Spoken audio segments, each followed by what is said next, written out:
والا ہو، اور جو شک و شبہ کے اندر ہے ہی نہیں جو پروردگار عالم اس نے اس کتاب کو بھیجا ہو، اس کتاب کا پڑھنے والے پر شک و شبہ کیا جا سکتا ہے، اس پر عمل کرنے والے پر شک و شبہ کیا جا سکتا ہے۔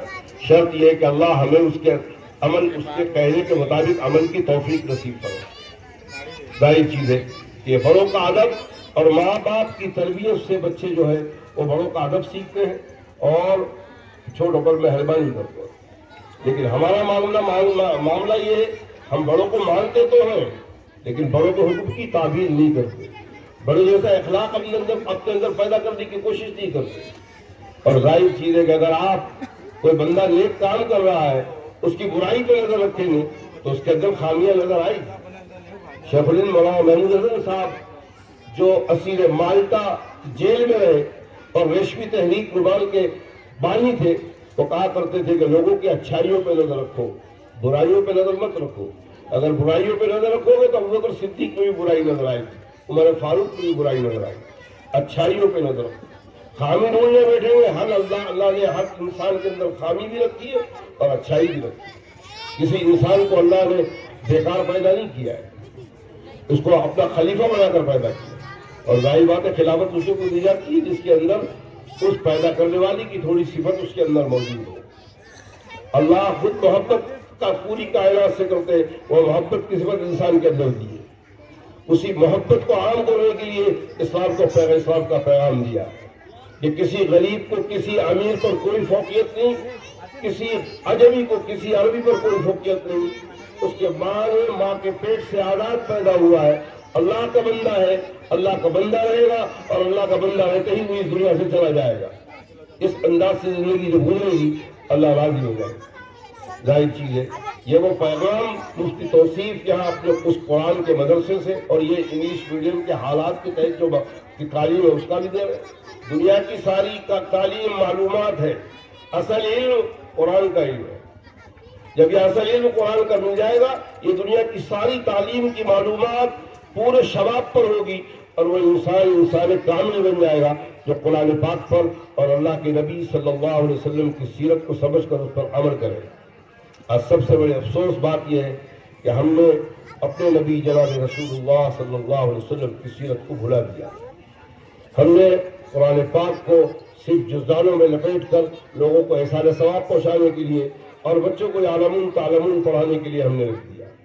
ظاہر بات ہے یہ پڑھانا اچھی بات ہے، یہ یعلمون تعلمون لگانا اچھی بات ہے، لیکن آپ کم سے کم اس قرآن کو روزانہ ایک رکوع پڑھیں اور سمجھیں کہ اللہ ہم سے کہنا کیا چاہ رہا ہے، اللہ ہم سے چاہتے کیا ہے۔ اللہ آپ سے کوئی دولت نہیں چاہ رہے، کوئی دنیا نہیں چاہ رہے، اللہ صرف یہ چاہتے ہیں کہ آپ اللہ کی عبادت کریں، اللہ کی بندگی کریں۔ اور اسلام اتنی بہترین زندگی دیتا ہے، بچہ روتے ہوئے پیدا ہوتا ہے، جب اس دنیا میں آتا ہے وہ خوش نہیں رہتا، وہ اپنے ماں کے پیٹ میں خوش رہتا ہے، اس کو اسی عالم میں اچھا لگتا ہے۔ لیکن حدیث میں فرمایا کہ فرشتہ ایڑی مارتا ہے ماں کے پیٹ پر تو بچہ پیدا ہوتا ہے، روتے ہوئے آتا ہے۔ آپ اس دنیا میں آئے روتے ہوئے، اسلام نے وہ پاکیزہ زندگی دی ہے کہ آپ اس پر عمل کرنے کے بعد جب اس دنیا سے آپ جائیں، آپ ہنستے ہوئے تشریف لے جائیں اور آپ کے جانے پہ دنیا روئے کہ کیا شخصیت تھی جو چلی۔ آج آپ کے اس علاقے میں مفتی توصیف صاحب یہ کام کر رہے ہیں۔ کل اگر انشاءاللہ بہرحال دنیا میں سب کو جانا ہے، کہ جب چلے جائیں گے تو بزرگوں کا یاد آئیں گی وفائیں میرے مر جانے کے بعد، اس وقت یاد کر کے فائدہ نہیں۔ لیکن معاملہ یہ ہے کہ ہم زندوں کی قدر کرتے ہیں۔ علامہ اقبال شاعر مشرق جس وقت انتقال کر رہے تھے، سیدہ اختر ایک خاتون تھی جو ان کے خاندان کی تھی، ناگپاڑے میں بستان تالاب پہ تعزیت کے طور پر علامہ اقبال کے لیے آئی تھی۔ اس نے وہاں پر پوری نقاب کے ساتھ آئی تھی اور نے فرمایا کہ جب علامہ اقبال کا انتقال ہو رہا تھا تو ایک قطرہ پانی ڈالنے والا نہیں تھا۔ مولانا حسرت پڑھانی کا جب انتقال ہو رہا تھا تو ایک قطرہ پانی ڈالنے والا نہیں تھا۔ اور آج ان کی قبروں پہ پھولوں کے ہار چڑھائے جائیں۔ انہوں نے ایک جملہ کہا تھا کہ یہ قوم عجیب ہے کہ جب زندہ رہتی ہے تو اس کی قدر منت نہیں کرتی، اور جب مر جاتی ہے تو قبر میں جا کر بھینس کو باندھ دیتے کہ دودھ پیو۔ ہمارا معاملہ ہے، ظاہر چیز ہے کسی بھی چیز کی قدر جب تک وہ موجود ہے اس کی قدر کی جائے۔ آج اللہ کی یہ شخصیات اللہ کے کلام کو آپ کے اس علاقے کے اندر پڑھ رہے ہیں، پڑھا رہے ہیں، اس کی برکات کا نزول دیکھ رہے ہیں. دوسری قوم کے لوگ بھی یہ اس جلسے کے اندر تشریف لائے. اور یہ ملک کی تو عجیب شان ہے، ہندو کا ہے اور مسلمان کا میم بن جائے تو ہم بن جاتے ہیں، اور وہ ہم بننے کے بعد یہ ملک ہندوستان دنیا کی تاریخ میں ہندو مسلم کی وہ ایکتا کی تاریخ اس ملک کے اندر ہے جو مولانا ابوالکلام آزاد، پنڈت جواہر لال نہرو اور مولانا حضرت مہانی اور خان عبد الغفار خان، عطا اللہ بخاری، ان لوگوں نے پیش فرمایا. ظاہر چیز ہے مسلمانوں نے اس ملک میں مہاتما گاندھی کو مہاتما کا لقب ہم نے دیا، ہماری دین ہے وہ محبت اور انسیت کا معاملہ تھا. جب ہمارے اخلاق بگڑے، جب ہم بے ادب ہو گئے، جب ہم نے طریقہ چھوڑ دیا جناب رسول اللہ صلی اللہ علیہ وسلم کا، صحابہ کرام کا، تو ہم اپنے گھر کے اندر یہ حال ہے کہ آج وہ لڑکا اپنی ماں کو گالی دے رہا ہے، وہ لڑکی اپنی ماں سے بدتمیزی کر رہی ہے. یہ وہ ہماری تربیت کا نتیجہ یہ ہے. اسی لیے چھوٹے بچوں کو بڑوں کے واقعات سنا کر، اللہ کے نبی کے واقعات کو، سچے واقعات کو سنا کر یہ تربیت کی جاتی ہے کہ ان کے اندر یہ اخلاق پیدا ہو. نہیں تو پھر معاملہ کیا ہو، بڑے باپ کے گود میں ایک بچہ بیٹھا ہوا تھا، چھوٹا بچہ تھا، بچوں کو ایک لت لگتی ہے. ابھی ایک چھوٹے بچے نے کتنی اچھی باتیں بتائی، پڑھ کے سنائی، سنتے سنتے اس نے سیکھ لیا. تو باپ کی گود میں بیٹھا تھا، اتفاق سے کوا آ گیا. اب بچوں کو تو ایک لگن لگ جاتی ہے. اس نے باپ سے پوچھا ابا یہ کیا ہے؟ بولے کوا. اب اس نے پوچھا ابا یہ کیا ہے؟ بولے کوا. اب اس کو رٹ لگ گئی، وہ پوچھ رہا. باپ جاہل تھا لیکن ہوشیار تھا، اس نے پیپر لیا اور اس پہ لکیر کھینچتے چلا گیا کہ میرا بیٹا یہ کتنی مرتبہ پوچھتا ہے. 100 مرتبہ باپ نے بیٹے نے پوچھا ابا یہ کیا ہے. جتنی مرتبہ پوچھتا گیا باپ کا پیار بڑھتے گیا. پہلی مرتبہ کہا بیٹا کیا ہے؟ بیٹا کوا ہے. دوسری مرتبہ پوچھا تو سر پہ ہاتھ پھرایا، گال پہ ہاتھ لگایا، بیٹا کوا ہے، بیٹا کوا ہے. 100 مرتبہ پوچھا، محبت کے ساتھ باپ نے اسی انداز سے جواب دیا اور وہ چٹھی کو رکھ لیا اپنے جیب میں. کہ میرا بچہ جب میرے گود میں بیٹھا تھا تو اس انداز سے سوال کیا. وقت آیا کہ 20 سال کا وہ لڑکا جو پوچھا تھا گود میں بیٹھ کر وہ 20 سال کا ہو گیا. اتفاق کی بات کہ پھر کوا دروازے پہ آ گیا اور باپ کو وہ واقعہ خیال آیا اور اس کو خیال آیا کہ آج میرے اپنے بچے سے ذرا پوچھوں گا. اس لیے تو 100 مرتبہ مجھ سے پوچھا تھا کہ ابا یہ کیا ہے. میں نے بڑے محبت اور پیار سے بولا تھا کہ کوا ہے. ذرا اس کی محبت اور پیار تو میں دیکھوں کتنا مجھ سے محبت کرتا ہے. پوچھا اس نے باپ نے کہ بیٹا یہ کیا ہے؟ تو پہلی مرتبہ تو صحیح جواب دیا کہ ابا یہ کوا ہے. دوسری مرتبہ پوچھا بیٹا کیا ہے؟ ارے کوا ہے. انداز بدل گیا. تیسری مرتبہ پوچھا کیا؟ ارے کالا کوا. اور چوتھی مرتبہ پوچھا تو بولے بڈھے میرے چشمہ اس لیے لگا کے گیا تھا کوا دکھتا نہیں، اسی لیے میں بیجار ہوں کہ تمہارا بیٹھتا نہیں. اٹھ کے جانے لگا تو باپ نے ہاتھ پکڑا اور وہ چٹھی نکالا کہ بیٹے جب تم میری گود میں بیٹھے تھے تمہاری گردن اتنی پتلی تھی کہ یہ 2 انگلی سے ایسے دباتا تو تم مر جاتے، اور اگر خدا نہ خواستہ میری گود سے گر جاتے تو مر جاتے. اس وقت تم نے مجھ سے 100 مرتبہ پوچھا تھا کہ ابا یہ کیا ہے. اس نے پیار سے بتایا تھا کہ بیٹا یہ کوا ہے. اور 3 اور 4 مرتبہ پوچھنے میں تو وہ غصہ آ گیا. باپ کی تربیت کی، عقل مند بیٹا تھا، فوراً باپ سے معافی مانگا. تاریخ میں آپ تذکرۃ الاولیاء مولانا فرید شکرگنج رحمۃ اللہ علیہ نے کتاب لکھی. اس کتاب میں اس واقعے کو لکھا، پھر اپنے وقت کا ولی کامل بنا. ظاہر بات ہے یہ وہ تربیت ہوتی ہے کہ بندے کو اس انداز سے کیا جائے. لیکن ہم لوگوں کا معاملہ یہ ہے کہ ہم اچھی بات سنتے ہیں، یہ کان سے سنتے ہیں، یہ کان سے نکالتے ہیں. مولانا صاحب نے بہت اچھا بیان کیا، بہت بہترین بیان کیا. اور پڑھ کے پوچھے گا کیا بیان کیا تو وہ دوسرے سے پوچھے گا بھائی مجھے کیا بولے تھے مولانا صاحب، ان کو یاد ہی ہو. اس لیے کہ ہم آئے ہیں صرف خانہ پوری کرنے کے لیے، نہ دل سے آئے ہیں، نہ دل سے بیٹھے ہیں، نہ دل سے اللہ کا کلام سن رہے ہیں، نہ دل سے بڑوں کی باتیں سن رہے ہیں. حضرت عیسیٰ علیہ السلام کے ساتھ اپنے وقت کے پیغمبر تھے، ایک بندہ لگ گیا، بولے میں آپ کی خدمت کروں گا. ابھی آپ سن رہے تھے بمبئی سے بہت بڑے اللہ والے آئے. اللہ والے کو سننے کا اور اللہ والے کی خدمت کا انداز یہ کہ اللہ والے جو کہہ دیں اس پر عمل کرو. اللہ والے جیسے عمل کر رہے ہیں اس کو دیکھ کر آپ بھی عمل کرو، شاید اللہ کی نظر میں عند اللہ آپ بھی مقبول ہو جائے. سنو اور سن کر چلے جاؤ، اور وہی چال جو بے ڈنگی تھی جو پہلے کی اب بھی ہے تو فائدہ نہیں ہوگا. بہرحال وہ شخص لگ گیا فرمایا عیسیٰ علیہ السلام نے حضرت کیوں میرے ساتھ کہا؟ بھائی کیا بات ہے؟ فرمایا میں آپ کی خدمت کروں گا اور آپ کے ساتھ ہی رہوں گا. تو حضرت عیسیٰ علیہ السلام نے اس نوجوان لڑکی کی خدمت امتحان دیا. اس زمانے میں شریعت تو رہبانیت جائز تھی، بھیک مانگ کر کھایا تو بھائی آپ فلاں جگہ سے لے آئے. شریعت محمد صلی اللہ علیہ وسلم میں اللہ کے نبی نے فرمایا ہے کہ اللہ کو یہ اونچا اوپر والا ہاتھ پسند ہے، نیچے والا ہاتھ پسند نہیں ہے. یہ اوپر والا ہاتھ جب تو مفتی توصیف کو جب دین کی ضرورت کے لیے، مدرسوں کی تعمیر کے لیے، بلڈنگیں بنانے کے لیے جب ان کو ضرورت پڑے، آپ اللہ واسطے یہ ہاتھ اوپر رکھیں گے، انشاءاللہ اللہ اوپر والے ہیں، آپ اوپر ہاتھ رکھو گے، انشاءاللہ آپ کے ہاتھ کو بھی اللہ اوپر رکھے. اور دنیا کا کوئی کام بھی مفتی توصیف خوش ہو ناراض ہو، آپ اس کی فکر نہ کریں، آپ اللہ واسطے وہ دے دیں، وہ چیز رائے گا نہیں جائے گی. اللہ اس کا صلہ کس انداز سے دے گے بندے کو پتہ نہیں.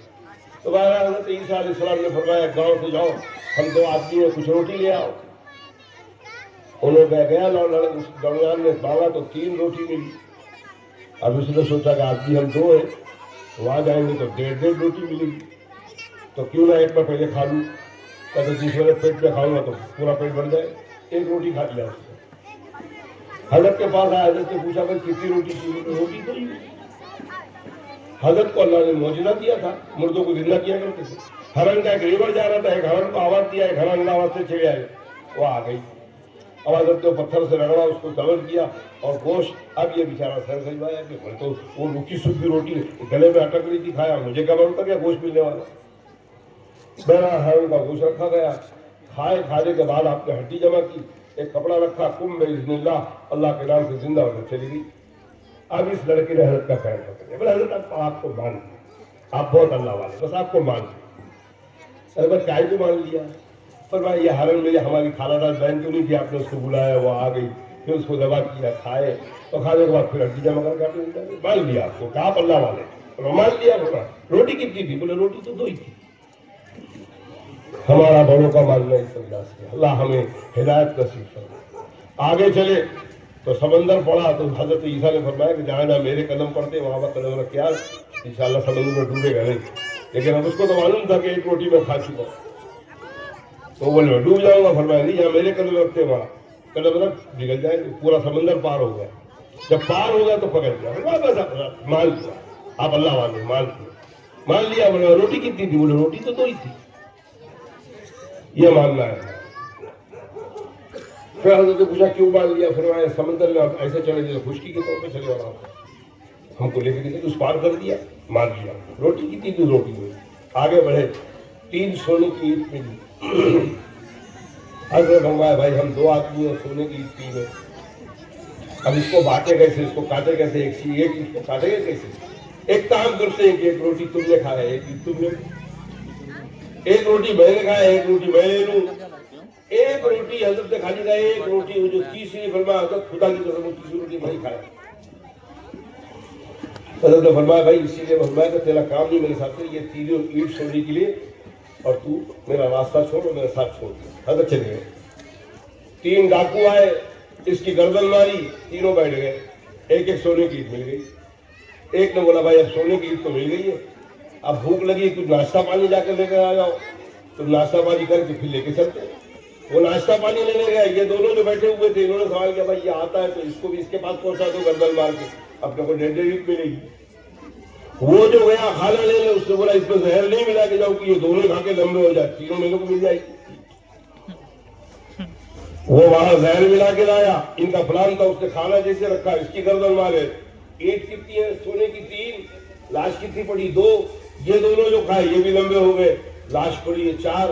سونے کی اینٹ ہے 3. حضرت عیسیٰ علیہ السلام واپس آئے. فرمایا لوگوں یہ دنیا ہے، دنیا اسی طرح جا رہے گی، لوگ اس پر اسی طرح مرتے ہوئے چلے جائیں گے. تو ہم اس انداز سے کہ مفتی توصیف صاحب کو بہت مانتے ہیں، لیکن مفتی صاحب کو ہمیں کام نہ بولے، ایسا نہیں ہوتا. دونوں ہاتھ سے تالی بجتی. ان کے شاعر شان اگر وہ کام کر رہے ہیں تو آپ اپنے شاعر شان آپ بھی کام کریں. اگر اللہ نے مال و دولت دیا ہے تو مال سے مدد کریں، وقت دیا ہے تو وقت سے مدد کریں، جوانی دی ہے تو جوانی کے ساتھ مدد کریں، اور مدد سے کام چلتا ہے. انسان کو اس دنیا کے اندر اللہ نے مؤنث اور مذکر اسی لیے بنایا کہ جب تک 2 ہو نہیں کام چلے گا. ظاہر بات ہے آپ جب تک کوئی دوست نہیں بنائے آپ کو تیار نہیں کر سکتے کوئی چیز. بلڈنگ کو بنانے کے لیے آپ کو سپروائزر کو رکھنا پڑتا ہے, کڑیا کو لانا پڑتا ہے, لیبر کو لانا پڑتا ہے, ساری چیز لانے کے بعد پھر آپ بناتے ہیں. اسی طرح اس دنیا کے اندر آپ کی مدد سے, ایک دوسرے کی مدد سے یہ دنیا کی تعمیر ہوتی ہے. دین کی تعمیر بھی اسی انداز سے ہوتی ہے. اسی لیے جناب رسول اللہ صلی اللہ علیہ وسلم نے صحابہ کو تعلیم دی کہ جب بھی کوئی کام کرو اللہ کے واسطے. اسلام آزادی کے اندر اتنا انداز میں ہے کہ اسلام کبھی آپ کو نہیں روکتا کہ آپ انجینئر نہ بنو, ڈاکٹر مت بنو, پروفیسر مت بنو. اسلام صرف یہ چاہتا ہے کہ ڈاکٹر بنو لیکن مسلمان ڈاکٹر بنو, انجینئر بنو لیکن مسلمان انجینئر بنو, پروفیسر بنو لیکن مسلمان انجینئر بنو. اور مسلمان کس کو کہتے ہیں؟ مسلمان کہتے ہیں کہ جو اپنے مالک کا, اپنے پیدا کرنے والے کا فرما بردار ہو, مالک کا بھی حق ادا کرے اور مخلوق کا بھی حق ادا کرے. مخلوق کے حق میں ساری انسانیت آ گئی, سارے جانور آ گئے. ظاہر بات ہے کہ یہ وہ انداز ہے کہ ہمارے بزرگوں نے اس پر عمل کر کے بتایا. ہمارے ملک کے اندر ایک بزرگ گزرے حضرت عطا اللہ شاہ بخاری رحمۃ اللہ علیہ. انگریزوں کا مد مقابل آزادی کے لیے ان لوگوں نے مشن چلایا. وہاں عطا اللہ شاہ بخاری کو لاہور کی جیل کے اندر بند کر دیا گیا, قید کر دیا گیا. اتفاق سے جس جیل میں بند کیا تو اس کے باوجود اندر انگریزوں کا بہت بڑا آفیسر جو اپنی فیملی کے ساتھ رہتا تھا. حضرت جیل کے اندر فجر کی نماز پڑھنے کے بعد کھڑکی سے تھوڑا اجالا آتا تھا, اس کھڑکی کے پاس بیٹھ کر حضرت کی آواز بہت بلند تھی, قرآن پاک کی تلاوت شروع کر. ایک دن گزرا, وہ انگریز کی بیوی نے سنی کہ آواز کہاں سے آ رہی ہے. دوسرے دن وہ اپنی بہن کی کھڑکی کے نیچے آئی اور کھڑے رہ کر سن رہی ہے کہ آواز کتنی پیاری ہے اور حضرت قرآن پاک کی تلاوت کر. روزانہ معاملہ یہ ہو گیا کہ جس وقت حضرت تلاوت شروع کرے وہ سارے کام چھوڑ کے وہاں آ جائے. یہ ایک دن انگریز اچانک آیا, دیکھا تو میری بیوی عطا اللہ شاہ بخاری کا قرآن پاک پڑھنا سن رہی. بھاگا اپنے آفیسر کو فرمایا, حضرت وہ جو اندر بند ہے اس کو جلدی رہا کرو, اس کے قرآن پاک کی تلاوت کو سوچے کہ کہیں میری بیوی مسلمان نہیں ہوتا. اللہ ہمیں ایسے قرآن پاک پڑھنے کی توفیق نصیب پائے اور اس کو سمجھنے کی توفیق نصیب پائے. وقت بہت زیادہ ہو چکا ہے, آپ بہت دیر سے بیٹھے ہیں. ہماری ماں بہنیں بیٹیاں بھی بیٹھی ہوئی ہیں, ظاہر بات ہے ان کو گھر کا کچھ کام بھی ہے. بس تھوڑی سی بات یہ ہے کہ آپ اللہ کو پہچان لیں. اللہ کو پہچانوایا ہے جناب رسول اللہ صلی اللہ علیہ وسلم نے. اللہ کے رسول کو پہچان لیں. اللہ کے رسول کو صحابہ نے پہچانوایا ہے, صحابہ کو پہچان لیں. صحابہ کو اللہ والوں نے پہچانا ہے, اللہ والوں کو پہچان لیں. اور وہ جو کہے اس پر آپ عمل کرنے کی کوشش کریں. آپ عمل کر لیں, عمل کرنے کے بعد پھر یہ ہاتھ اٹھا کر دعا مانگیں. ان اللہ آپ کی دعاؤں کو قبول فرمائے گا. پھر یہی بچے جو آج چھوٹے چھوٹے بچے ہیں, جب بچہ گالی دیتا ہے محبت سے بڑا اچھا لگتا ہے, اور باپ بولتا ہے جا بیٹا وہ تتلا کے گالی تو دے. یہ تربیت دی جا رہی ہے. جب وہ بڑا ہوگا تو پھر باپ کو جب گالی دے گا تو کیا ہوگا. لیکن ابھی وہ چھوٹا بچہ دیکھیے سورہ فاتحہ پڑھ رہا تھا. یہ ایسی تربیت اللہ اس کی ماں کو جزائے خیر دے, اور اللہ اس کی ماں کو نیک اور صالح دے, اور اس ملک کے رہنے والے تمام ماؤں کو اپنے بچوں کی ایسی تربیت دے کہ اس ملک سے محبت کریں, اس ملک میں رہنے والوں سے محبت کریں, چھوٹوں پر مہربانی کریں, بڑوں سے محبت کریں اور بڑوں کا ادب کریں. یہ بھی ہوگا انشاءاللہ آپ کا ملک ترقی کرے گا. یہ نہ سوچے کہ سارے لوگ غلط ہیں, ہم کیا کریں. اللہ کے نبی صلی اللہ علیہ وسلم اکیلے مکہ سے نکلے تھے دین کا پیغام لے کر, اور اکیلے آپ نے پھر ان کے ساتھ 40 صحابہ نے ایمان لایا. دار ارقم میں بیٹھتے تھے, اس انداز سے اس کو نکالا. پھر آج دنیا کے اندر پہلے تو عیسائیوں کی تعداد زیادہ تھی, اب الحمدللہ مسلمانوں کی تعداد زیادہ ہے, لیکن ہم صرف نام کے مسلمان ہیں. اللہ کے نبی کی پیشین گوئی ہے, آج کے دور کی پیشین گوئی ہے, اسلام صرف نام کا رہ جائے. آپ دیکھ لیں کیا ہو رہا ہے. اور فرمایا مسجدیں بھری ہوں گی, لوگوں سے مسجدیں بھری ہوں گی, نمازی کوئی بھی نہیں ہوگا. ہم فیصلہ کر لیں ہمارا آپ کا کہ ہم بڑی نمازیں پڑھ رہے ہیں. اللہ کے رسول کی پیشین گوئی کے بعد کیا بات ہے. اور فرمایا ماں باپ کی بات نہیں سنی جائے گی, دوستوں کی بات سنی جائے گی, ماں باپ کی بے ادبی کی جائے گی. یہ وہ تربیت کا نتیجہ ہے کہ ظاہر بات ہے آپ مفتی توصیف صاحب آپ کے سامنے ہیں, اس انداز سے کام کر رہے ہیں. آپ ذرا ٹھنڈے دل سے غور کریں کہ ان کے ماں باپ نے ان کی تربیت کیسی کی ہے. پھر آج مفتی توصیف اس ملک کے اندر, اس علاقے کے اندر, اس گاؤں کے اندر ایک مدرسہ بنایا, پھر اس میں قرآن پاک پڑھانا شروع کیا. پھر انگلش تعلیم کے ضروری تعلیم بھی ہو جائے، یہ انداز سے شروع کیا۔ اللہ ان کی اس طریقے، اب یقین مانیے میں بہت سارے جلسوں میں گیا ہوں، بڑے بڑے جلسے میں گیا ہوں، لیکن یہ چھوٹے سے گاؤں میں یہ جلسے میں جب میں آیا اور میں نے دیکھا، اب یقین مانیے میرے دل سے دعا نکلی کہ اللہ تعالیٰ کہ مفتی توصیف کی ان سعیوں کو اپنی بارگاہ میں قبول کرے اور دن دوگنی رات چوگنی ترقی عطا فرمائے، اور وہ ترقی اسی انداز سے ہوگی جب تک کہ آپ کا تعاون نہ ہو۔ آپ تعاون فرمائیں، وہ اپنے حساب سے جو کام کر رہے ہیں ان کے پاس جو کچھ ہے وہ تم قوم کو دے رہے ہیں، قوم کے پاس جو کچھ ہے وہ مفتی توصیف کو دیں، انشاءاللہ اس انداز سے گاڑی چلے گی۔ اور آپ یقین مانیے کہ پھر کچھ دن گزرے گا، یہ آج بچے جو چھوٹے چھوٹے یہاں اسٹیج پہ بیٹھ کے پڑے ہیں، کل یہی بچے پھر اسٹیج پہ بیٹھ کے میری جیسی آپ لوگوں کو نصیحت کریں گے، اللہ ان کو ان اللہ قبول فرمائے۔ یہ چند باتیں اس لیے کی کہ اللہ تعالیٰ مجھے بھی عمل کی توفیق دے، اللہ آپ کو بھی عمل کی توفیق عطا فرمائے۔ وقت ضائع ہو چکا ہے، ظاہر بات ہے کہ آدمی کو اتنی بات کیا جائے، اتنے بول ڈالا جائے جتنا وہ برداشت کر سکے۔ اب میں بولتے رہوں، آپ بڑا بڑا منہ کھولتے رہیں تو معاملہ خراب رہے گا، اس لیے آپ ہوش حواس سے جو باتیں سنیں اس پر عمل کی کوشش کریں۔